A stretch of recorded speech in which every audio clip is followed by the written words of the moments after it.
j'étais à moins 15 000 € à l'époque. Fallait trouver un taf vite, quoi. Ça fonctionne? Salut, moi c'est Vincent, le fondateur de First Stage et du coup de Réseau Pointé. Dans ce podcast, on va parler de confiance en soi, de stratégie de communication, d'entrepreneuriat et surtout quels sont les bons tips pour diffuser sur les réseaux sociaux. L'idée, c'est d'éviter d'avoir un zéro pointé et d'être bon sur Réseau Pointé. Hello! Coucou. Du coup, trop content de t'accueillir, Valentine Soda. Coucou. Je suis ravie d'être là. Est-ce que tu peux me dire un petit peu ce que c'est déjà un ghostwriter et un copywriter? C'est quoi la différence? Le ghostwriter, c'est une personne qui va écrire un texte, mais qui va le publier sous le nom de quelqu'un d'autre. Donc par exemple, si moi je te ghostwrite un post LinkedIn, je vais écrire un post LinkedIn et tu vas le publier sur ton compte. Ok. Un copywriter, ça englobe beaucoup plus de compétences et c'est surtout la compétence d'écrire pour vendre, transformer les mots en euros, tu vois. Donc ça va être rédiger des pages de vente, ça va être aussi faire des études sur le persona marketing, sur le client idéal. Ça va être beaucoup plus de techniques d'écriture mises en place et pas juste le fait d'écrire pour quelqu'un. Mais du coup, t'es qui? T'en es arrivé comment au copywriting? Je suis arrivée au copywriting un peu sans faire exprès, je suis tombée dans la marmite, je vais pas te cacher. À la base, j'ai commencé à publier sur LinkedIn un peu au pif et c'est des personnes qui ont commencé à m'envoyer des messages en me disant c'est trop cool, j'aime beaucoup ton copywriting, depuis combien de temps t'es copywriter? Et j'étais en mode ah oui, copywriter, puis je googlais à côté, tu sais. J'étais en mode ouais, je suis copywriter bien sûr, je m'auto-couronnais en même temps. Et donc ça commençait à m'intéresser et j'ai bouffé du contenu, mais que du contenu gratuit, tu vois. J'ai pas pris une seule formation, j'ai juste mangé des articles de blog, des vidéos YouTube, des tutos. J'ai suivi des gens géniaux sur LinkedIn et à force de rédiger des pages de vente, de bouffer des posts LinkedIn, j'ai commencé à affûter ma plume et mais personne m'a jamais dit bien sûr tu as un diplôme, tu as le droit d'être copywriter. Non, D'ailleurs, en parlant de diplôme, t'as fait quoi c'est quoi ta formation? T'attaques la petite bête tout de suite? Peut-être. C'est le but, non? Allez, c'est parti. J'ai fait des études un peu pour faire plaisir à mes parents. J'ai commencé par un bac L. J'étais toute fière, j'étais nulle en maths, puis j'aimais bien écrire. Ensuite, je suis partie en droit. J'ai raté, mais bien raté. Tu sais, un bon 6 sur 20, tu vois, qui calme un peu tout le monde. Tes ardeurs, ok. Tu connais. Je suis passée en sciences politiques dans une petite école en Vendée. J'ai fait mes 3 ans de Sciences Po, j'ai survolé, j'étais pas une flèche clairement, mais j'ai fait des bonnes rencontres, j'ai vu des copains, c'était cool. Et puis en sortant, j'entendais un peu les grands-parents dire « Oh Valentine, qu'est-ce que c'est une bonne communicante ?» J'ai dit « Ok, je vais faire un master de com alors. » C'est parce que t'as une licence, tu fais rien avec une licence, tu vois, faut faire plein de trucs. Donc j'ai fait un pré étudiant pour entrer dans une grande école à Nantes, une école un peu commerce com. Et j'ai fait 4 mois de cours, 6 mois de stage, ensuite c'était 1 an d'Erasmus, et puis après encore 6 mois de cours et encore 6 mois de stage. Ok. Donc j'ai fait les 4 mois de cours, j'étais vraiment pas une flèche, j'avais jamais fait de com, je galérais un peu, tu vois, c'était pas simple. Et puis c'est pas ce que tu voulais faire pour toi, tu le faisais un peu pour les autres, quoi. Ouais, c'est ça, c'était histoire de, il faut le bac plus 5, sinon c'est pas bon, quoi.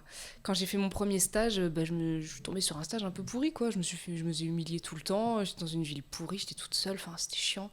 Après j'ai eu la chance de partir à Montréal, de faire un stage, je me suis régalée. Okay. Mais du coup, tu faisais des postes en tabernacle. C'est ça, bien sûr. J'étais comme parquer mon char, puis comme c'était cool. Et j'ai vécu 2 ans à Montréal, mais du coup, je sais pas si t'as trop entendu parler, il s'est passé un truc un petit peu nouveau, c'est un peu secret, c'est le Covid. Ouais, c'était où? Le Covid, c'était vraiment juste à Montréal. D'accord. Ça a vraiment pas bougé ailleurs. Ouais, c'est resté confiné là-bas, quoi. Ouais, bien sûr. Ouais. Et là-bas, j'ai perdu mon taf, j'ai tout perdu. Et du coup, j'ai arrêté mes études. Okay. J'ai arrêté de bosser. Je suis rentrée en France en octobre 2020. J'étais ruinée, j'étais obèse et très démoralisée. J'ai l'impression que je savais rien faire. J'étais pas bonne en Sciences Po, j'étais pas bonne en droit, j'étais pas bonne en com. Je décevais toutes les personnes avec qui je bossais. Bon, j'avais eu 2 boss, mais pour moi, c'était tout le monde. Je décevais pas mes parents, bizarrement, qui m'aimaient toujours autant et qui étaient toujours autant fiers de moi et de mon petit frère. Mais le fait est que rentrer en France, dans une petite ville de Vendée, il n'y a rien à faire, c'est misérable, il n'y a plus de job. Il n'y a qu'un quart de temps à 1h30 d'ici et j'avais même pas 10 balles à mettre dans de l'essence. J'étais à moins 15 000 € à l'époque. Fallait trouver un taf vite, quoi. Donc j'ai repris des études d'une toute petite école en Vendée, pas ouf, tout en virtuel. Okay. Il me fallait une alternance. J'ai commencé à publier sur LinkedIn en mode « Hey, excusez-moi, je ne vais pas vous déranger, je suis une grosse merde. J'ai perdu mon taf, j'ai déçu tout le monde. Est-ce que quelqu'un a un petit conseil pour faire mon CV ?» Et là, je me suis pris une vague de bienveillance, de gens adorables qui ont commencé à me dire « Hey, je te conseille ça, tel outil, tel truc. » Du coup, je me suis dit « Bon, pour remercier ces gens, maintenant que j'ai trouvé mon alternance, que j'ai repris des études, je vais commencer à traduire des articles ou je vais commencer à écrire des posts pour résumer des podcasts de 20 minutes en quelques lignes, tu vois, je vais commencer à faire des choses comme ça. » Et ça a commencé à prendre. Et c'est là que sont commencés à venir les premiers messages de « Hey, j'aime bien comment t'écris des posts, est-ce que tu peux écrire les miens ?» Et j'étais en mode, oh, je peux faire ça, moi? Bon, bah, je vais prendre 10 € les 10 posts, tu vois, je ne sais pas comment faire à l'époque. Et de est-ce que tu peux écrire mes posts, c'est devenu est-ce que tu peux me former à écrire comme toi? C'est devenu est-ce que tu peux coacher mon équipe? C'est devenu est-ce que tu fais des formations en ligne? Et tout ça a commencé à grossir, à prendre plus de place dans ma vie, à tel point que j'ai fini par dire à mon alternance, bah, désolée, je me régale trop dans ce que je fais. Donc je me suis vraiment lancée pleinement en août 2021, 100% solo. Et de août 2021 à décembre 2021, j'ai cassé un peu les plafonds du freelance. Ok. Donc j'ai créé ma société. C'est beau, quand même. Ouais, c'est cool. J'ai passé de moins 15 000 à j'ai pété les plafonds. J'ai pété les plafonds. Donc ça fait plaisir. Et en janvier, j'ai créé ma société. Et du coup, donc janvier 2022, j'ai recruté ma première alternante en septembre 2022. Elle s'appelle Gaëlle. Tu m'as dit qu'elle était top, c'est ça? Elle est géniale. Je suis ravie de bosser avec elle. C'est incroyable de transmettre ça à quelqu'un en si peu de temps, c'est fou. Et aujourd'hui, du coup, je propose des services sur LinkedIn, donc je forme les entreprises à publier sur LinkedIn. J'aime bien montrer ce côté un peu fun de LinkedIn, quoi. Ce côté, c'est coloré, LinkedIn. C'est pas juste des gens en costard-cravate qui font des grands mots avec plein d'anglicismes imbuvables, c'est pas ça, LinkedIn. D'ailleurs, comment t'es arrivée à Valentine, la fille en vert avec les gants de boxe? Parce que finalement, quand on voit tes posts et qu'on échange avec les gens, on dit Valentine Soda, on n'a peut-être pas tout à fait le nom qui vient, mais si on dit la fille en vert avec ses gants de boxe, tout de suite on fait ah, celle qui fait les carousels. Oui. Ça t'est venu d'où, ça, ce personal branding? Les gants de boxe, c'est une histoire un peu amusante. Okay. J'ai l'impression que t'es très curieux, et que je vais te la raconter quand même. À la base, j'avais du coup mon personal branding, c'était le branding de ma boîte d'alternance. Okay. Je savais que j'avais qu'un one shot, tu vois, ça me prenait la tête. On était en été 2021, j'avais pas le choix, il me fallait que je refasse mon profil, mais que ce soit percutant tout de suite. Il fallait un truc cool. Je prenais la tête à mes copines, je comprenais pas, j'en parlais à mes parents, mes amis, j'étais les gars, je trouve pas, il me faut un truc, une couleur, quelque chose. Et donc, j'étais tellement chiante que les copines elles disent allez, on va faire la fête, on va danser un petit peu. On va danser un peu, on boit des coups, la pina colada, la vodka, tout ce que tu veux, on rigole bien, sans alcool. Et avec beaucoup de modération. Énormément de modération, mon super pote modération était là aussi. Et j'ai une copine qui avait bu un petit peu un coup et j'ai dit il me faut un truc sympa, il me faut un truc percutant, et je prends la tête à 4h du matin quoi. Et elle me dit mais écoute, tu nous saoules, mais mets du punch dans tes textes. Punch est devenu punch, est devenu gantbox, est devenu gantbox rose sur verre parce que c'était le verre de la canette Henken qui était à côté d'elle. Okay. C'est débile. Ouais, mais finalement, ça fonctionne. Ça fonctionne, c'est resté dans les annales, c'est resté un peu sur les gens. Et moi, vraiment, j'ai juste commandé sur Amazon des gants de boxe roses. J'ai fait 3-4 photos avec, j'ai vu que ça prenait, et maintenant, je me le trimballe partout. Finalement, un bon personal branding, c'est top aussi, quoi. C'est une idée qui me vient comme ça, il n'y a pas besoin de se prendre la tête, il n'y a pas besoin d'avoir fait des études pour ça. C'est juste un truc qui me parlait à moi et qui a parlé à ma cible. C'était le match parfait, il fallait que ça se lance. Round. Trop cool. Et du coup, aujourd'hui... tu me dis que tu fais des formations copywriting pour aider les gens à communiquer sur LinkedIn, à se former en fait à la prise de parole sur les réseaux. Tu as peut-être des tips, ça fonctionne comment? Qu'est-ce que tu fais au jour le jour et qu'est-ce que tu leur apprends? La première chose que je leur apprends, c'est surtout de débloquer leurs freins. Tu sais, les fausses croyances que tu peux avoir en mode si je vais appuyer sur le bouton publier, il va se passer, je vais faire un bad buzz, je vais avoir plein de haters, je vais porter préjudice à ma boîte. Et si je dis un truc, les gens sont pas d'accord. C'est toutes ces choses-là. Donc ça, le premier truc, c'est un vrai travail de fond d'expliquer, voilà, LinkedIn, ça ressemble à ça. Et c'est une des communautés digitales les plus bienveillantes. T'auras jamais cette bienveillance-là sur TikTok, sur Instagram. Jamais. Ah ouais, à ce point-là. LinkedIn, c'est quand même des gens où ils ont leur vrai nom, leur vrai prénom. Et ils ont en plus l'étendard de leur boîte, donc en général, ils font quand même un petit peu gaffe à ce qu'ils disent, tu vois. Et du coup, c'est super facile de sortir du lot, parce que dès que tu parles un peu comme moi, que tu mets des « je suis » au lieu de « je suis », que tu vas utiliser des grandes expressions françaises pour te marrer, ou que tu fais des visuels un peu rigolos, tu sors trop facilement du lot. C'est merveilleux. Ouais, mais toi, tu peux le faire parce que t'es ta propre entreprise. Et maintenant, t'as une alternante qui est avec toi, et c'est un peu ton business model. Mais quelqu'un qui est dans une boîte, par exemple, à la communication d'une entreprise, elle peut pas se dire ok, je vais prendre des comptes box alors que je travaille dans une boîte du CAC, tu vois. Ouais. Donc c'est quoi les tips que tu pourrais donner pour que ce soit justement impactant, un peu nouveau, et on le sait tous quand on bosse en tant que conseil ou consultant pour des boîtes comme ça, et même nous sur l'agence audiovisuelle, on nous dit on veut un effet waouh, un effet buzz, mais avec des contraintes qui sont énormes parce que par la charte de l'entreprise ou par le secteur d'activité, ils peuvent pas non plus se permettre trop d'excentricité. Donc comment est-ce que tu fais par exemple quand tu les accompagnes là-dessus? Première chose que je fais, c'est énormément de pédagogie et surtout de la pédagogie collective. Okay. Donc c'est on se voit tous, on regarde l'existant, ok, comment est votre boîte, quel est son ADN, comment vous voulez être perçu, qu'est-ce que vous voulez que les gens disent de vous quand vous n'êtes pas dans la pièce. Et maintenant, comment on peut matérialiser ça ? La DRH, si elle se sent de prendre une photo avec un stylo comme ça, c'est génial. C'est un tout petit détail, mais ça peut énormément sortir du lot. Si le boss, il est connu pour caler des mots anglais à chaque fois, vas-y à fond, quoi. Vas-y à fond. Il faut toujours qu'on reste à l'aise, mais il faut que ce soit... Le personal branding, c'est vraiment ça. L'image personnelle, c'est vraiment ça. C'est le mix entre qui vous êtes vraiment et ce qui parle à votre cible. Et ce qui est important dans les stratégies d'entreprise, c'est que chacun parle à une cible différente. Donc la DRH, elle va chercher à bosser sur l'image de la marque pour recruter plus facilement, tandis que la chargée de com, elle, au contraire, elle va plutôt chercher à démocratiser ce qu'elle fait au sein de cette boîte. En fait, un porte-parole à l'intérieur d'une boîte, mais c'est surpuissant. Genre, je vais connaître, je sais pas, Alix de BNP Paribas, par exemple. Je sais qu'elle kiffe son taf et je sais que si moi, un jour, je cherche un boulot, par exemple, chez BNP Paribas, je connais Alix qui... Je vais pas aller chercher, tu vois, je vais pas aller chercher l'offre d'emploi. En suivant Alix, et depuis des mois, je vois ses contenus et je me dis, mais elle a l'air de se régaler dans son boulot. Dès que je vais voir une offre d'emploi, je vais sauter dessus.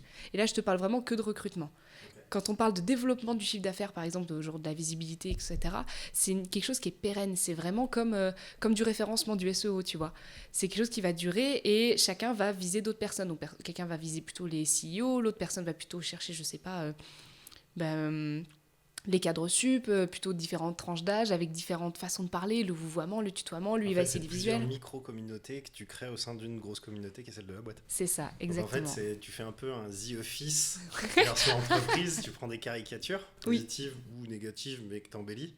Et l'idée, c'est que chacun se retrouve avec ses traits de caractère pour qu'il affecte une communauté qui lui correspond. C'est ça, c'est exactement ça. Trop cool. Et du coup, comment est-ce qu'on fait ? Si demain, on se dit, ok, tiens, on part sur tel projet, tu as peut-être une méthode pour mettre ça en place. Genre, t'es chef d'entreprise, là, et tu veux que t'aies 10, 15 employés, tes collaborateurs. À la fin de ce podcast, First Stage, j'ai chopé 15 prospects. Je fais comment ? Sur LinkedIn, alors toi, si tu veux, en tant que CEO, la première chose déjà que tu vas faire pour sortir du lot sur LinkedIn, ça va être d'optimiser ton profil. Okay. Super important, de toi et de tous tes collaborateurs. Okay. T'optimises ton profil, il faut qu'il te ressemble. Et construis-le comme une landing page, si tu veux construire, si tu veux convertir.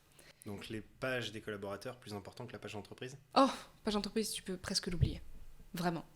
LinkedIn n'est pas fait pour que les pages entreprises explosent. C'est pas fait pour ça. Les pages entreprises voient ça comme une vitrine. À la rigueur, pose de temps en temps un retour client ou un exemple que tu as fait, quelque chose comme ça. Mais sinon, ne te prends pas la tête. Franchement, tu auras 10 fois plus de portée, de reach sur un post perso que sur une page entreprise. Ok. Donc le mieux, c'est de miser sur les profils perso. Mais comment tu fais ? Parce que moi, je suis CEO.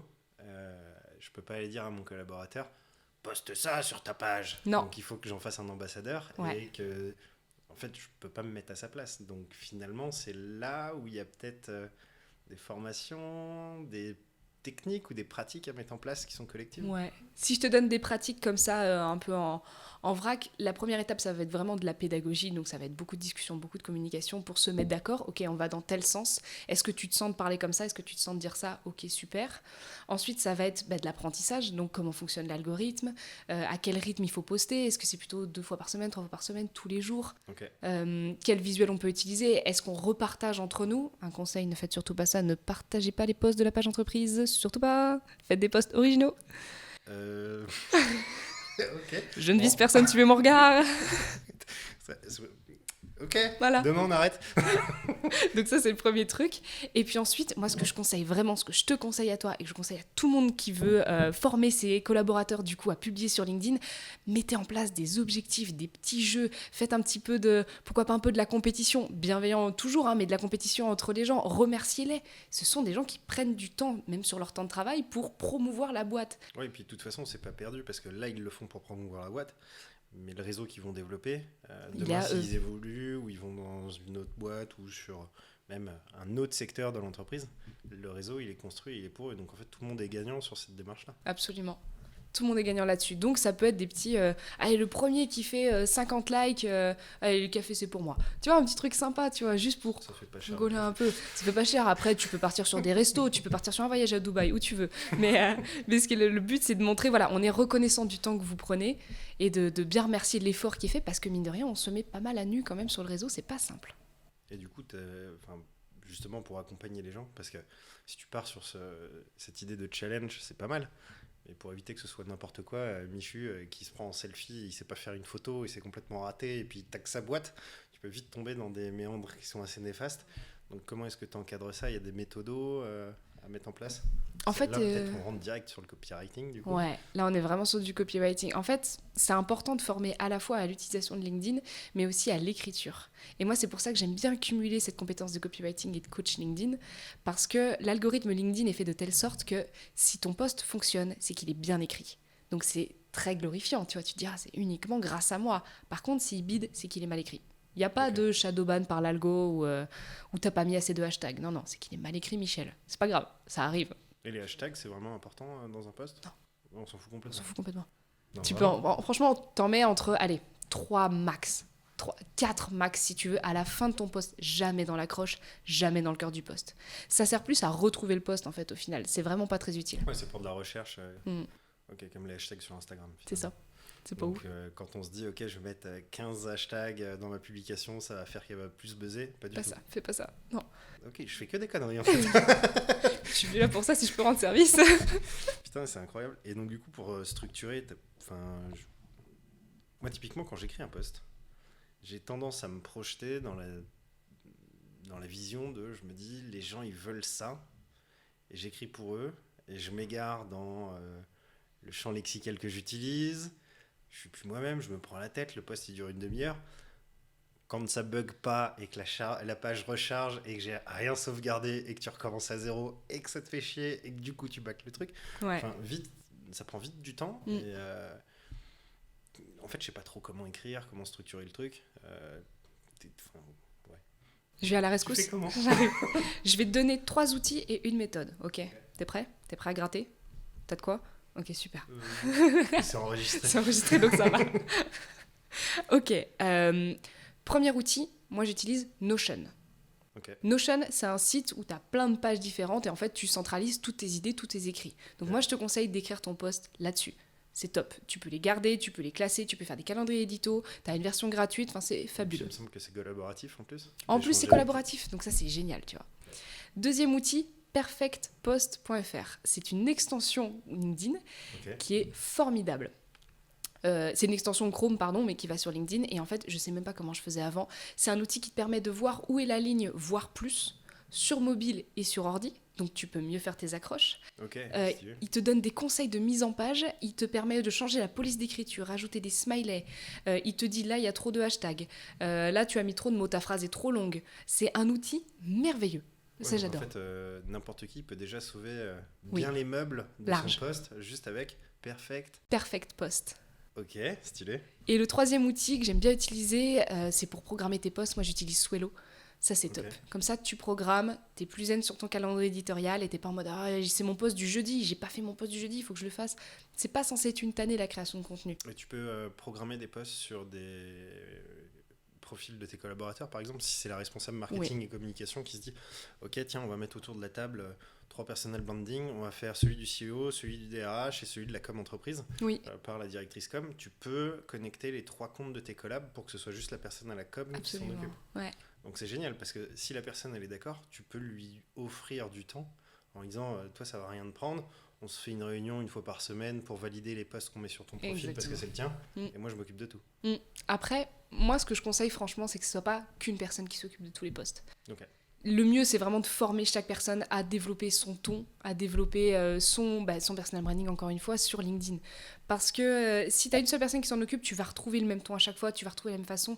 Et l'épuisement moral et mental de devoir écrire des posts et de se manger des posts LinkedIn toute la journée, c'est un enfer. Pour les chargés de com, j'arrive des fois dans des boîtes, je vais faire des formations dans des boîtes, et je vois la stagiaire qui a ça du burn-out parce qu'elle se tape les 20 posts LinkedIn par jour et qu'elle a plus d'inspi et que du coup tout se ressemble, tu vois.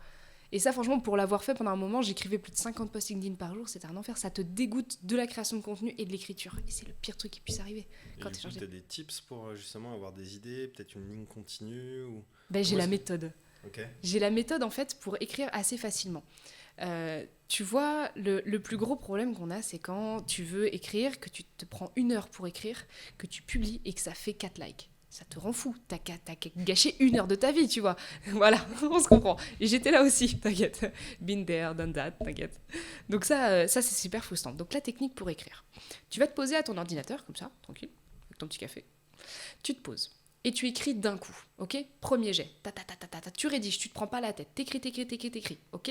Point final, super. Mais déjà, il faut savoir quoi écrire. que pas... Ton idée dans la tête. Alors, tu veux qu'on parte encore plus loin ? Ouais. Ok. Comment est-ce que tu l'as, l'idée ? Tu sais que tu dois faire un post ? L'idée, tu C'est l'as sur toujours. quoi ? En fait, les idées, tu les as tout le temps. Il faut juste que tu les notes absolument. Ouais, mais mon premier réflexe, c'est... Vas-y. Là, finalement, je connais la réponse. Je pense pas trop faire de conneries. Mais le premier réflexe qu'on peut avoir, c'est de se dire, il faut que je parle de ma boîte. Non. Ouais. La première idée, ça va être de se dire, qu'est-ce que je sais ? Tu vas commencer à le noter et en fait, tu sais beaucoup plus que ce que tu crois. Par exemple, tu fais des vidéos. Tu as une expertise, tu sais comment faire des vidéos. Si je te dis genre caméra, tu vas me parler spécificité de telle caméra, machin. Ok, non, je te dis quelle caméra acheter. Ah oui, il te faut ça, mais quand tu débutes, c'est ça. Et en fait, tu as plein d'idées qui vont popper Ok. en mode type de caméra, type de lentille, enfin je dis des bêtises, hein.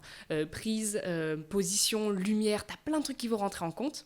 Donc tout ça, tu vas le noter. Je sais pas si tu as vu le film sur Orelsan, enfin la série documentaire sur Orelsan. Et ben en fait, tu vois qu'Orelsan, dès qu'il a une idée, il note. Donc en plein milieu d'une conversation, il va, sans faire exprès, tu vas te couper et prendre des notes sur son portable. Et bien ça, il faut que tu prennes l'habitude de le faire. Donc tes notes sur ton portable, c'est pas obligé d'être un beau Word bien propre, ça peut être dégueulasse, mais le but c'est que tu notes toutes tes idées. Et en fait, tu vas aller chercher... c'est ça, tu vas piocher dedans et surtout, retiens bien, tu sais plus que ce que tu ne crois. Beaucoup plus. Chaque fois que tu dis, non mais ça, tout le monde sait ça. Non. Fais un post dessus. Donc, tu prends ton idée, t'écris tout ce que tu sais. Là, tu regardes ton post, ça ressemble à Frankenstein, ok ? Il y a un bout de ce que tu as regardé la veille, il y a un bras de ton concurrent, tu vois, il y a un petit peu tout, tes études, machin, c'est un bordel, c'est vert, c'est à peu près vivant, tu sais pas, c'est normal. Tu vas sortir ta tronçonneuse et tu vas commencer à mélaguer tout ça. Donc, tu vas me retirer les paraphrases, les aujourd'hui en 2022, non, ça dégage, il me semble que les on, enlève les on, mets-moi des tu vois. On pense souvent que les caméras, c'est tu n'utilises pas la bonne caméra. Moi, j'ai la bonne caméra. Je vais te dire. C'est super prétentieux. On s'en fout. Non, en vrai, c'est pas prétentieux, c'est une façon de copyrighter tes posts pour parler directement à ton lecteur. Ok. Le fait que tu aies dit c'est super prétentieux, ça c'est un frein. C'est un frein que tu as parce que tu as l'impression que parler de toi et dire je t'affirme j'ai la bonne réponse, tu as l'impression que c'est frimé. Non, mais c'est... Mais sache que... légitimité. C'est manque de légitimité, c'est tout ça. C'est toutes ces questions que tu te poses, mais au final, pense d'abord à ton lecteur, pense pas à toi. Ton lecteur, il n'a pas ton temps, il n'a pas envie de te lire, il a juste envie de savoir ce que tu peux faire pour lui. Okay. Donc, attention à ne pas être trop agressif, mais tu peux être incisif, en mode « j'ai la réponse ». Donc ça, c'est le premier truc, tu élagues, t'enlèves tout ça. Ensuite, tu vas me prendre un petit scalpel et tu vas te le prendre un petit peu pour Michel-Ange, tu vois. Tu vas retirer les virgules en trop. S'il y a plus de 2 virgules dans ta phrase, tu peux faire 2 phrases. Tu me mets un point et tu reprends, ok ? Tu vas mettre au maximum tes verbes au présent aussi, ça a tendance à alourdir la phrase. Tu fais attention si c'est plutôt une forme passive ou active, tu vois. La pomme a été mangée par l'enfant, c'est passif. J'étais nul au CP.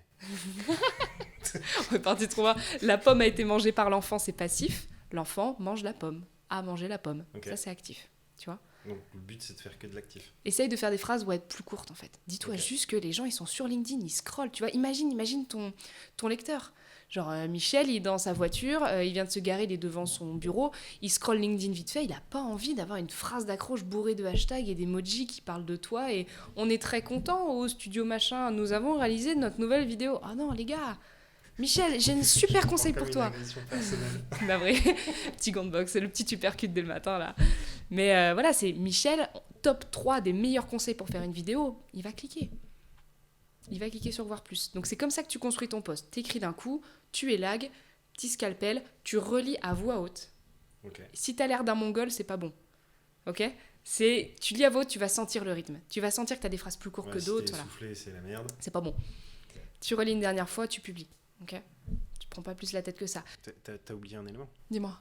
Les hashtags. Perfect. Ah, Perfect Post. Tu mets ça sur LinkedIn, Perfect Post se met, Perfect Post va te dire un petit peu...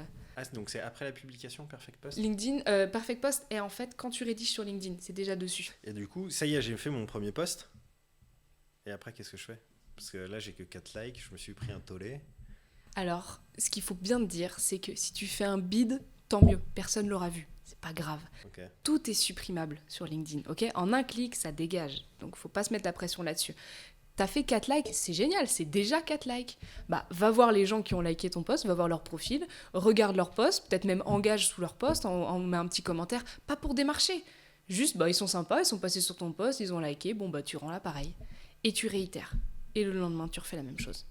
il faut pas que tu prennes plus de 30 minutes pour écrire un post. Je parle juste d'écrire, ok? Je parle pas de faire un visuel ou quoi. Mais il faut pas que ça te prenne 30 minutes. Moi, mes posts, je les écris en 15-20 minutes max. Ok. Faut pas que ça prenne plus de temps que ça. C'est Trop un cool. défi. Et du coup, là, on a parlé des posts, tu as parlé de contenu. Qu'est-ce que pense la princesse du carrousel? Les carousels, c'est franchement un outil surpuissant sur LinkedIn. C'est un format qui est super intéressant, qui est un format un petit peu plus long sur le feed et qui permet de faire des visuels qui sont vraiment engageants. Et c'est un des formats les plus plébiscités en ce moment sur LinkedIn. Ça crée beaucoup d'engagement et c'est facile de faire du 20-30 000 vues avec des carousels. Ouais, mais je pense qu'il faut faire gaffe au syndrome PowerPoint. Parce que moi, je suis quelques pages de clients que je ne citerai pas. T'as l'impression que, putain, c'est le PowerPoint de bilan de fin d'année. T'as des tableurs Excel à tout va. T'as du texte. En plus, comme c'est rétréci, quand tu l'as dans la publication, tu vois absolument rien de ce qu'il y a dessus. T'as 25 slides qui ne ressemblent à rien. Je pense C'est là du aussi, copier-coller, ouais. Il y a peut-être des petits tips de ce qu'il faut faire et pas faire Oh, sur les mais carousels. j'en ai plein. Attends, je cherche un petit peu dans mon sac. Alors, le premier tips, première chose déjà, c'est respecter le format. Ok. Moi, je te donne une astuce un peu de chacal. Tu fais au format story Insta. Tu vois, Carré 16 Non, neuvième. vertical. Ouais, comme une Pourquoi story vraiment. Ça prend plus de place sur le feed. Ça prend plus de place quand tu l'as sur le mobile. Ça Ah, c'est prend pas toute que la carré place. un carrousel? Ah non. Non. Moi, je les fais tous comme ça. Ça prend plus de place. T'as plus de place pour designer. C'est plus facile à lire. Ça change rien sur ordi. Par contre, sur mobile, ça Et prend dans tout le l'écran. preview, c'est pas carré, ça se met vraiment en vertical aussi. Mhm. Très important de le mettre en PDF. Je vois beaucoup de personnes qui, du coup, font leur petit design sur un outil, peu importe, et qui après essayent de l'importer en PNG. Bah non, ça va vous faire des photos toutes pourries. Il faut bien l'importer en PDF, c'est un document. Ok. Ça, c'est le premier truc. Et ensuite, il faut vraiment hiérarchiser, en fait, tout simplement le texte. C'est-à-dire que, genre, tu vas avoir une photo de couverture. Ok. Donc là, c'est proposition de valeur, et j'ai pas dit titre. C'est pas un titre, c'est pas une carte postale à mamie, ok? C'est un carrousel. C'est pas un titre d'article de référencement, tu vois. Genre une C'est punchline ou Ouais. un truc. élément différenciant. Ou... Genre, voilà ce que tu vas trouver. Top 5 des meilleures accroches LinkedIn. Et pas, j'ai trouvé des accroches LinkedIn, les voici. Oh, pitié, les gars. Non, on parle direct à une personne, tu vois. Cher réseau, ça te dégage. On parle à une personne pour délivrer un message, pour faire une action. Donc là, ça va être top 5 des meilleures accroches LinkedIn et un petit visuel. Moi, ce que je t'encourage à faire et ce que je vous encourage tous à faire, c'est vous mettre en scène. Mettez des photos de vos tronches. On veut voir vos tronches. Ça peut être une photo, mais prise à l'iPhone, tu vois, un truc vraiment juste un bien éclairé, un truc sympa. Mais on veut voir les tronches des gens sur LinkedIn. Faut arrêter avec les photos stock. Ouais, mais là tu te dis, ok, mon patron, les haters, j'ai pas forcément le courage de le faire. Le courage, c'est dur, je Et comprends. puis, du coup, je vais pas avoir une make-up artiste. J'ai ma tête de ratatouille, il est 8h du mat. Tant mieux. Les vrais gens qui vont te regarder, ils ont une tête de ratatouille aussi. Et c'est ça qu'on aime. C'est pas les photos photoshopées, on n'a pas besoin d'être un mannequin pour faire ça.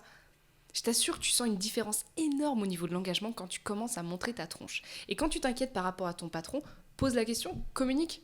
Patron, excusez-moi, j'ai pris cette photo-là, je souris, je suis propre, je suis sympa, je veux parler de ce sujet-là, c'est important, ça va avoir telle action, je vais demander aux gens d'engager, je vais ramener du trafic sur le site web, ça va peut-être convertir, c'est ça qui veut entendre le patron. C'est pas regarder, je fais des selfies dans mon bureau, c'est trop drôle.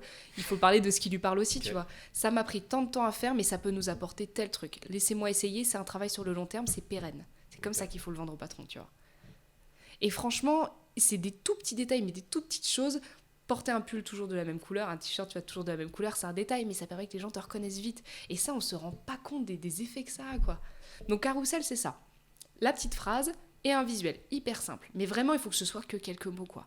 Avec soit un fond uni, soit un fond un petit peu plus travaillé. Moi, j'utilise Canva. Je sais pas si tu connais Canva. J'adore Canva. Je sais qu'il y a un débat sur Canva. Je m'en fous. Je crois qu'à l'agence, tout le monde essaie de me convertir à Canva. Moi, j'aime bien le bon vieux PowerPoint. Oui, bon, écoute. Ouais, non, mais chouine, hein. Franchement, je suis convaincue. Canva, c'est merveilleux. T'as tous les formats déjà faits, c'est génial. Tu peux importer tes photos, tu les détournes en un clic, et tu les importes au format que tu veux. C'est merveilleux. Et du coup, au niveau du déroulé de ton carrousel, comment ça se passe? Qu'est-ce que tu... Ça se passe bien, en général. Ça se passe super bien. Non, ce que je veux dire par là, c'est que je suppose que des fois, tu vas vouloir communiquer des vidéos, des chiffres. Est-ce que tu dois avoir toujours à peu près le même ADN et style dans ton carrousel ou... Ouais. Une charte graphique, c'est amené à évoluer, évidemment, c'est pas figé dans le marbre, mais c'est mieux d'avoir des couleurs au moins reconnaissables ou quelque chose. Ça peut être un objet, ça peut être une mascotte, ça peut être un gimmick, n'importe quoi. Quelque chose qui te représente un peu. Arrêtez de signer vos slides de carrousel. On sait que c'est vous. Arrêtez de mettre le petit arrobase avec votre nom en bas de la slide. Ça rend ouf et ça sert à rien. J'ai vraiment l'impression qu'elle a stalké tout ce qu'on a fait sur l'agence. On est en train de se faire désengler en public. La tout doux des conneries qu'on fait, elle est énorme. Vraiment. Ça fait plaisir, tiens, prends les tips. Non, franchement, ça c'est un truc. Donc voilà, première slide, t'as ta couverture, ton titre, ta photo. Ensuite, tu déroules. Il faut très peu de texte sur les slides. Ce qui est bien avec les carousels, c'est que ça te permet de donner plus d'informations qu'un texte écrit, parce que t'es limité en caractères, c'est 3000 caractères. Ok. Les slides, tu peux en mettre autant que tu veux. Ça peut être 15, 20 slides, ça peut être 50 slides. Moi, j'aime bien faire entre 15 et 20 grand max. Tu déroules ton argumentaire. Ce qui est bien, c'est qu'il faut que tu travailles ton copywriting pour que chaque phrase donne envie de lire la suivante. Okay. Très important. Et de mettre en fait une illustration à chaque fois, quoi. Personne n'a envie de lire le rouge et le noir, tartine sur chaque slide. Oh, c'est terrible. Le père Goriot, personne n'a envie de lire ça. Et la dernière slide, très important, un appel à l'action, un seul. Le prochain que je vois me mettre une signature mail sur la dernière slide, je fais un rapport au pape. Je te le dis. Vraiment, je pense que... c'est pas possible. Non, c'est pas possible de mettre ça. Alors, c'est simple. Moi, ce que je vous propose, c'est d'aller sur le compte de First Stage sur LinkedIn. Et tout ce que vous voyez, du coup, vous ne faites pas. Faites l'inverse, en fait. Mais c'est bien, tu sers d'exemple. C'est top. Un seul appel à l'action. Ça peut être commente, ça peut être suis-moi, ça peut être like ce contenu, envoie-moi un message, ce que tu veux, mais un seul, ok. C'est pas le moment pour mettre le numéro de téléphone. Vers quoi tu renvoies. Le mieux, c'est d'inviter à commenter. Parce que du coup, ça va booster la publication par rapport à l'algorithme LinkedIn. Pourquoi la personne est commenterait ? Qu'est-ce qu'elle a gagné à commenter ? Elle a commenté soit pour exposer ses opinions, soit pour aussi se créer de la visibilité, parce que si ton contenu marche bien, il y a beaucoup de monde dessus, donc si elle commente un truc intelligent ou drôle, ou tu vois qui sort un peu du lot, elle se fait remarquer aussi, et pour échanger avec toi, créer du lien, c'est un réseau social avant tout. LinkedIn, c'est juste fait pour ça. Et tu penses que c'est pertinent, par exemple, de faire une combinaison entre ma marque personnelle, c'est-à-dire ce qui me représente, moi si je dois me définir, je dirais, je pense le côté un peu humoristique, tout le temps à déconner et à sourire, et le combiner peut-être avec le fond de mes carousels qui répond à la charte graphique de mon entreprise pour que, par exemple, les 3 pages dans leur carrousel aient finalement un espèce de gimmick qui revient à chaque fois et combiner en fait les deux, c'est-à-dire la charte de l'entreprise, la marque employeur et le personal branding. C'est ce qu'il faut que tu fasses, absolument, 100%. Il faut que ça te ressemble. En fait, les gens n'ont pas envie de suivre First Stage, ils ont envie de te suivre toi de First Stage, tu vois. Ça, c'est super important. On peut, par exemple, là, avec l'équipe, se dire, ok, on va utiliser un fond, vous choisissez le fond que vous voulez, mais dans la charte graphique, par exemple, de First Stage, chacun choisit celui qu'il veut, qui lui représente, et par contre, vos photos, votre accessoire et votre gimmick, c'est celui qui vous appartient. Exactement. Ok, donc on garde un univers, finalement, pseudo commun, mais chaque publication est personnelle. Et ça peut être des détails, ça peut être un gimmick, ça peut être un emoji. Genre, tu vois sur LinkedIn Walaxy, on sait que c'est le petit alien. Germinal, à l'époque, c'était le tracteur. Tu vois, chacun a son... Enfin, la boîte a l'emoji, la boîte a même des couleurs un peu spécifiques, mais par contre, chacun fait sa charte graphique. Et c'est comme ça que tu connais Amandine de Walaxy, et pas Walaxy. Ok, ouais, donc limite, en fait, on peut inviter les équipes com à créer une toolbox pour les publications LinkedIn en disant... Voilà, on vous aide, vous avez telle punchline d'accroche, tel champ lexical, telle couleur à utiliser, tel émoticône que vous pouvez, mais en mettant une grosse touche personnelle en plus, mais du coup en leur créant un peu un univers qui va permettre de les aider et de les guider. En fait, le but, ça va être vraiment de rendre ça humain. C'est un vrai travail de copywriting, mais l'idée, c'est de déborder d'empathie et de te mettre vraiment à la place de ton lecteur. Est-ce que ton lecteur, il a envie de devoir écrire des posts étant passionné de marketing, j'ai été embauché chez Leroy Merlin depuis... hyper chiant, tu vois, j'ai envie d'émotion, j'ai envie de je suis content, j'ai la patate aujourd'hui, tu vois, un truc qui me parle. Après, je parle pour moi, pour ma cible. Si t'as une cible un peu plus haut de gamme, il ressemble à rien, mais grâce à Leroy Merlin, je m'améliore. Voilà, tu vois, ou genre les gens qui vont commenter aussi, ça c'est un vrai sujet. Tu vois, tu vas faire ton post et puis tu vas avoir tes collaborateurs qui vont venir commenter sous le post. Pitié, surtout pas mettre des je suis d'accord, beau travail. Non, je suis désolée, je tape dans le bide à chaque fois. Oh, je m'en veux un peu. Non, parce que là, j'ai l'impression de tuer déjà un cadavre, donc ça me fait de la peine. Je suis désolée. Voilà, t'es en train de désosser le squelette qui reste, mais c'est pas Je grave. suis en train de me curer les dents avec ton tibia. Je suis C'est ça. désolée. Non, mais l'idée, c'est un truc un peu humain, tu vois. Genre, tu disais pas ça à la machine à café tout à l'heure, ou tu vois, un truc sympa. Genre, on se voit toujours à 18h pour le padel, enfin, tu vois. Mais ça a vraiment son sens. Tu vas pas te faire dézinguer par les gens qui sont sur LinkedIn. Mais franchement, moi, je crois qu'il y a un vrai mythe des haters. Hein. Franchement, je pense qu'en fait, on aime bien se donner de l'importance. Tu sais, les créateurs de contenu, ils aiment bien se donner de l'importance en mode moi, j'ai plein de haters, j'ai pris cher.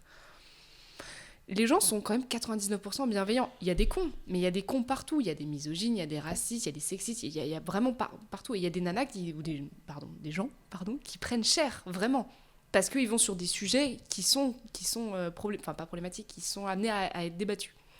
Mais si tu publies quelque chose avec de l'émotion, quelque chose qui te ressemble, même un truc sympa, tu vois, ou que ton collègue te met juste, je sais pas, on mange ensemble ce midi, c'est humain, c'est sympa, tu vois. Et pour 2 personnes qui vont se dire, ils ont l'air un peu niais quand même, t'en auras 40 qui voient ton nom tous les jours sur le fil d'actualité, qui voient tes collègues commenter, qui vont aller s'abonner aux collègues parce qu'ils ont trouvé le commentaire drôle, et c'est ces gens-là qui feront appel à tes services.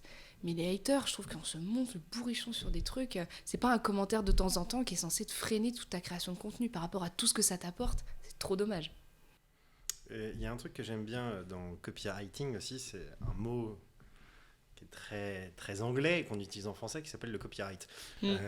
Donc, qui n'a rien à voir. Copier-coller, oui, mais ça me fait penser à ça. Copier-coller des posts, les soi-disant posts putaclic où tu vas aller rechercher des choses qui ont fonctionné pour quelqu'un d'autre. Il y en a plein qui se disent que c'est des bonnes idées. Ah tiens, il a fait 5000 likes lui, donc son post il est bien, je vais reprendre son accroche. Tu peux nous expliquer, 1, pourquoi c'est nul, et 2, pourquoi ça ne fonctionnera pas? Malheureusement, je vais être obligée de dézinguer ton deuxième point, ça fonctionne. Tu vois un post qui fait 5000 likes, tu fais copier-coller, tu le repostes, tu peux potentiellement faire le même score. C'est dommage, et surtout, c'est pas éthique. Tu voles le travail de quelqu'un. En plus, en général, c'est des posts ultra putaclic, nuls, d'histoire, genre je suis arrivée 1 heure en retard au boulot ce matin. Mon boss m'a dit demain tu arrives 2 heures après, puisqu'il faut que tu dormes. Enfin, un truc invérifiable, une histoire à la con. Enfin, ça c'est débile. Donc déjà, tu passes pour un débile parce qu'il y en a plein qui le voient. Ensuite, ça se fait pas. Et puis surtout, le si but tu te fais choper, mais tu te feras choper. Tu te feras choper. Tu te feras choper, c'est sûr. Mais surtout, le truc, c'est quoi l'objectif d'être sur LinkedIn? Est-ce que c'est faire des likes, c'est faire des vues? Non, c'est être présent régulièrement, c'est donner de la valeur aux gens, leur apporter quelque chose, c'est faire rayonner tes services, ta boîte, ta bannière, ce que tu veux. Mais sur le long terme, le but, c'est pas de faire des likes ou de faire des vues, ça fait plaisir. Mais alors franchement, si c'est ça l'objectif sur LinkedIn, bon, autant se mettre à TikTok, hein, t'as moyen d'être viral plus vite. Hein. Puis à faire le débile, t'as plus moyen d'être sur TikTok qu'à faire des danses que sur LinkedIn, quoi. Non, c'est dommage, puis les gens le voient, quoi. On n'est pas dupes, c'est des vrais gens derrière, c'est pas juste des likes, c'est pas juste... Et qu'est-ce que tu penses? Parce qu'on voit beaucoup de posts qui fonctionnent, donc c'est pas une critique parce qu'il y a des gens qui ont des périodes de vie qui sont très difficiles ou des expériences qui sont assez rudes, mais parfois on a l'impression un peu que LinkedIn devient un Facebook où tu dis que tu viens d'accoucher ou que tu viens de te péter la jambe. Qu'est-ce que ça fout sur LinkedIn, on pourrait se dire? C'est un vrai sujet, ça. Et en fait, il y a quelque chose que l'utilisateur n'arrive pas à comprendre. C'est que c'est autant de notre faute que de la faute du créateur, tu vois. Si tu as ça sur ton feed LinkedIn, c'est parce qu'un jour, tu as engagé sous un post comme ça. Et du coup, l'algorithme se dit, mais ça l'intéresse, les histoires un peu morbides. Mais je lui en balancer plein. Et moi, je les vois pas, ces posts-là. Par contre, je suis sur un groupe Facebook, je sais pas si tu connais. Ça s'appelle Nurshi de LinkedIn. Non. C'est la première fois que j'en parle, ok? J'en ai jamais fait de post ou quoi. Il y a un groupe Facebook qui s'appelle Nurshi de LinkedIn avec des gens en général sont un peu plus jeunes que moi, qui ont à peu près la vingtaine, et qui vont faire des screens de posts LinkedIn et se moquer des créateurs de LinkedIn. Okay. C'est très violent ce qu'il y a dessus. Et si un jour tu te retrouves dessus, je te le souhaite pas, faut encaisser. Parce qu'après, tu te prends vraiment des vagues de haine. C'est un groupe où les gens en général ne sont pas dans le milieu ni du digital, ni du marketing, ni de l'entrepreneuriat, donc pour eux ça ne leur parle pas. Et en fait moi j'aime bien être sur ce compte parce que du coup ça permet de prendre beaucoup de recul. Parce que quand on est dans l'entre-soi LinkedIn, il y a beaucoup de storytelling, il y a beaucoup de voilà qui je suis.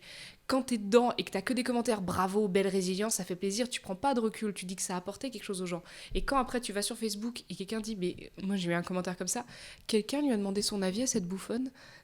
Tu prends du recul quand tu te prends ce genre de commentaires. Et je trouve ça pas trop mal parce que du coup, t'as la vraie vision en mode C'est vrai que quand tu lis comme ça, que tu connais pas la personne, pourquoi tu me racontes, je sais pas, la perte de ta fille, tu vois, c'est horrible, c'est pas un journal intime LinkedIn. Et en même temps, t'as ce côté, si ça fonctionne, c'est que ça plaît aux gens. C'est un peu le paradoxe TPMP. On sait que c'est de la merde, pourtant c'est l'émission numéro 1 en France, tu vois. Donc il y a ce côté, ça plaît. Moi je pense qu'il faut pas tomber là-dedans, faut pas tomber dans le morbide. Si vous avez un message à faire passer, par exemple, t'as fait un burn-out, apporte quelque chose. Comment tu t'en es sorti? Si quelqu'un se retrouve dans tes mots, il faut qu'il puisse en tirer quelque chose de ton post, tu vois. Si tu sors une photo de toi en noir et blanc, il faut qu'il y ait un vrai message derrière, tu vois. Et c'est une belle façon de booster sa visibilité, mais pour moi, il faut quand même qu'il y ait un objectif derrière de voilà, je t'apporte quelque chose, et pas juste pour gratter des likes, c'est vraiment dommage. Donc je pense pas que ça se Facebookise, je pense juste que Après, c'est. il n'y a pas que des gens qui le font pour porter des likes. Il y en a vraiment qui ont des posts où tu te dis merde, franchement, t'as de l'empathie, t'as envie de bien l'aider, sûr. etc. Moi, c'était plus dans la. Et puis d'ailleurs, je pense que ces posts-là doivent choper des haters à tout va. Plus, parce du coup, que ouais. les gens se disent ouais, t'as fait ça pour. Donc, même le conseil qu'on pourrait leur donner, c'est de faire gaffe à eux en mettant ça parce qu'ils s'exposent. Faites et publiez que sur des sujets où vous êtes prêt à prendre la critique. C'est tout ce que je peux donner comme conseil. Il y a beaucoup de sujets aujourd'hui dont j'aimerais parler, tu vois, genre même des sujets un peu féministes, choses comme ça. Je le fais pas parce que j'ai pas envie de mettre mon énergie là-dedans. Peut-être plus tard, tu vois, quand j'aurai, je sais pas, peut-être une équipe un peu plus grande, tout ça, que moi je pourrais vraiment me focus uniquement là-dessus, peut-être que je le ferai. Pour l'instant, non. Et mes prises de position, je préfère les garder pour des podcasts plutôt que dans des posts LinkedIn. Donc faut assumer et juste se dire c'est comme dans la vie, quoi. Vous allez arriver avec un 4x3 avec je sais pas, je vote telle personne, vous allez avoir des gens qui vont vous dire excuse-moi, t'es un gros con, excuse-moi, moi je suis d'accord. Voilà, ça va arriver de toutes parts, c'est comme ça. Il faut bien pas sûr. le prendre personnellement. Non. Puis c'est juste, il faut bien penser que ce ne sont pas des opinions, c'est des réactions. Les gens qui réagissent à des posts, c'est sur à chaud et après ils passent à autre chose, ils vous ont oublié. Vous, ça doit pas vous pourrir votre journée. Vraiment pas. Et encore une fois, tout se supprime. Oui, et puis finalement, en fait, même le haters qui va faire 100 likes sur son commentaire, il te ramène 100 personnes qui vont voir ton profil. Aussi, il faut le voir comme ça aussi. Moi, je pense que c'est terrible parce que du coup, tu te dis, mince, il y a 100 personnes qui sont d'accord, qui me détestent, ça peut être viscéral. Mais ça dépend vraiment de quel cuir, en effet, tu vois. Moi, je supporte pas les haters, surtout, de temps en temps, j'ai des commentaires un peu sexistes, tu vois.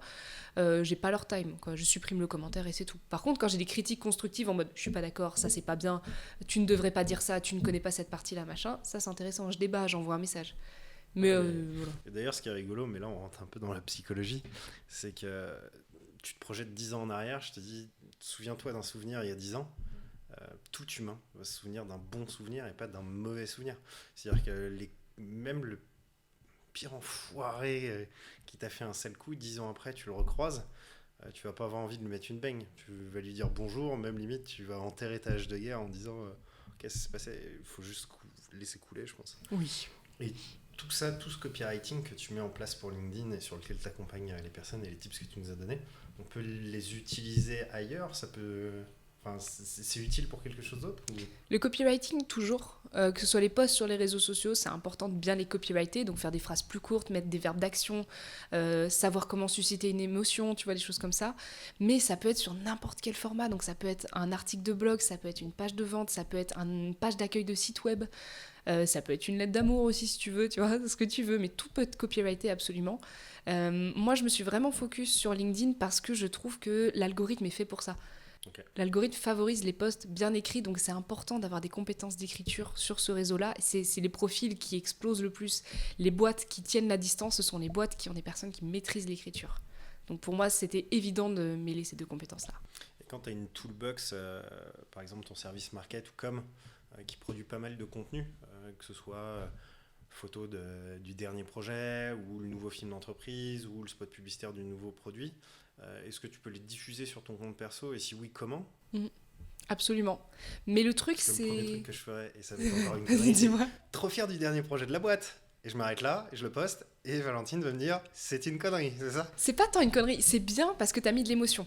Okay. C'est pas juste, regardez ce qu'on a fait, on est intéressant, regardez ça clignote, tu vois, genre l'idée c'est plus, je suis trop fière, les gars, je vous raconte, on arrivait au tournage, on était rincés, il pleuvait, c'était un jeudi, je me souviens très bien, à 8h02, Mickaël était en retard, enfin tu vois, là ok, là je suis prise dans le récit, là je veux savoir ce qui s'est passé, tu vois, mais mets-moi de l'émotion, raconte-moi, je veux sentir la pluie dans mon dos, tu vois, mais ça du coup, c'est cool. En plus, quand tu regardes la vidéo de présentation d'entreprise dans ta publication, T'es encore plus attentif. Encore plus, du coup.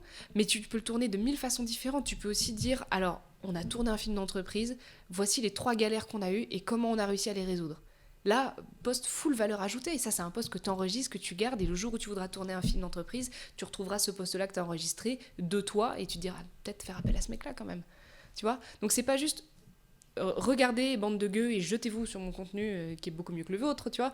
L'idée, c'est... Le premier réflexe qu'on aurait, c'est de le poster sur le compte Vitinon de l'entreprise qui n'est pas mis en avant, comme tu me disais. Donc le mieux, c'est d'offrir ce contenu à tes collaborateurs et de leur proposer d'être ambassadeur du projet. Exactement. En donnant une touche ajoutée. Donc celui qui est dans le plan en tant que technicien, il va pouvoir commenter en disant tiens, je suis trop fier, pendant ce truc-là, j'étais en train de faire le projet pour tel client. Exactement. Et puis après, la personne qui a la com va raconter l'anecdote du projet et tu peux du coup avoir plein de posts sur la même vidéo qui sont tous personnels. Tu vois, ça vient vite, hein. Les idées, ça vient très vite. Ok. Donc, en fait, c'est une bonne idée de publier les trucs de ta boîte. Ouais, ça va. Pas tout le temps, mais de temps en temps, c'est très bien. C'est une belle preuve sociale aussi pour dire voilà ce qu'on fait, quoi. Mais pas à chercher à convertir à tout prix. Ça, c'est terrible. Ça, c'est on a une nouvelle offre, jetez-vous dessus.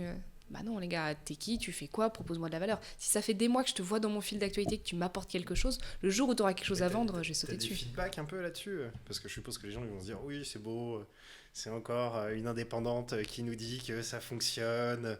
Mais un post sur un contenu où tu ne vends pas quelque chose te ramène plus de clients qu'un post où tu vends tes services avec un numéro de téléphone ? Pour une raison toute simple, le profil LinkedIn. Si ton profil est optimisé comme une landing page, comme une page d'atterrissage, c'est débile. C'est comme si toutes les pages de ton site web, c'était « achète mon produit, achète mon produit, achète mon produit ». Non, t'as l'accueil, t'as la page à propos, t'as la page équipe, t'as la page service, t'as la page contact. Tu vois, si je grossis le trait. Si sur LinkedIn, tous tes posts, c'est « achète ma merde », la personne, elle va se dire « bah non », et je vais même pas cliquer sur ton profil. Alors que si le post, il dit on a fait un tournage, c'était une galère, je te raconte. Ah, mais ce mec-là est vidéaste, attends, tac. Ah oui, il y a moyen de le contacter, bah, je le contacte tout de suite, tu vois. C'est ton profil qui va convertir. Et c'est pour ça qu'il y a une stratégie, je sais pas si tu connais, qui s'appelle Tofu, Mofu, Bofu. Donc c'est top of funnel, middle of funnel, bottom of funnel. En gros, c'est un entonnoir. Et ça, c'est la stratégie éditoriale. C'est-à-dire que tes posts, ils doivent parler parfois à une grande majorité de gens, parfois une petite majorité de gens, et parfois encore plus petite, en fait. Tu vas t'adresser à des personnes qui ne savent pas qu'elles ont un problème, en mode elles ne savent pas qu'elles ont besoin d'une vidéo d'entreprise. Ou d'une copywriteuse. Ensuite, tu vas parler à des personnes qui savent qu'ils ont un problème, ils ont besoin d'une vidéo, ils cherchent comment la faire, ou ils ne savent pas écrire sur LinkedIn, ils savent qu'il faut bien écrire. Et Bofu, ça va être des personnes qui savent qu'ils ont un problème, connaissent les solutions, sont en train de faire une étude de toutes les solutions qui existent pour choisir la bonne personne pour ça. Donc là, t'appuies là où ça fait mal, la différence et la valeur ajoutée. C'est là que tu convertis, mais tout le reste, tu convertis aussi parce que tu cherches pas à vendre, mais tu amènes du coup beaucoup plus de personnes sur ton profil. Et c'est ton profil qui convertit. Mais ton profil, il faut encore qu'il soit bien rédigé aussi. Donc, si je résume, tu dois faire une publication qui est courte, tu revois ta syntaxe, les règles de français les plus basiques. Courte ou pas, mais en tout cas des phrases courtes, ouais. Tu utilises un sujet qui t'est personnel dans l'approche de ce que tu publies, même si c'est le film de l'entreprise. Et tu essaies de donner quelque chose à la personne en face, donc une valeur ajoutée. 80% d'amour, 20% de vente. La stratégie LinkedIn. Ok. Moi, franchement, déjà j'ai fait des posts, je me suis fait dézinguer là, depuis 50 minutes. C'est pas si facile que ça, ce que tu me demandes. C'est pas simple. C'est pas simple, mais c'est beaucoup moins... En fait, le plus difficile, c'est de débuter. Le plus difficile, c'est de plus avoir peur de ce petit bouton publier et d'arrêter de se comparer. LinkedIn a un côté un peu toxique où tout le monde fait mieux que toi. Tout le monde fait un meilleur chiffre d'affaires que toi. Tout le monde est plus beau, plus souriant, plus riche, a plus de copains, fait des meilleurs événements que toi, ça c'est sûr. Il faut prendre énormément de recul et il faut dresser son algorithme, il faut dresser son fil d'actualité pour voir les contenus qui t'inspirent. Moi, je me suis lancée parce que je voyais tout le temps des gens qui me disaient de me lancer. Et LinkedIn, c'est ça. C'est vraiment un réseau surpuissant où tu n'as que des gens qui te donnent des conseils, mais en libre accès, gratos, des podcasts, des articles, des vidéos pour te dire comment faire tel truc, peu importe ton domaine d'activité. Il y a une nana qui donne des conseils sur comment écrire un menu quand tu es restaurateur. C'est incroyable. C'est un réseau surpuissant. Le plus dur, c'est d'appuyer sur publier la première fois. Et après, mais alors je te promets que tu vas y prendre goût. Tu vas adorer ça, tu vas adorer. Et surtout, ça va te créer tellement d'opportunités. Tu vois ? Niveau confiance en soi, le fait de franchir le pas, oser. Ça, Puis surtout, t'es collab dans une boîte, t'es pas forcément au service com. Franchir le pas, c'est de la confiance en soi, c'est oser faire le truc. Il y a vraiment raison de flipper de publier. il n'y a aucune raison de flipper de publier. Et surtout, ce qu'il faut se dire, c'est que vous allez aider énormément de gens. Et c'est ça qui motive. C'est de te dire, ton poste, il va peut-être débloquer quelqu'un sur une problématique, sur 6 mois, sur 1 an, t'en sais rien en fait. Tu sais pas ce que ça va t'apporter. Mais c'est le plus compliqué en fait, c'est de débloquer ses croyances, de se dire ce que j'ai à dire a déjà été dit et en mieux.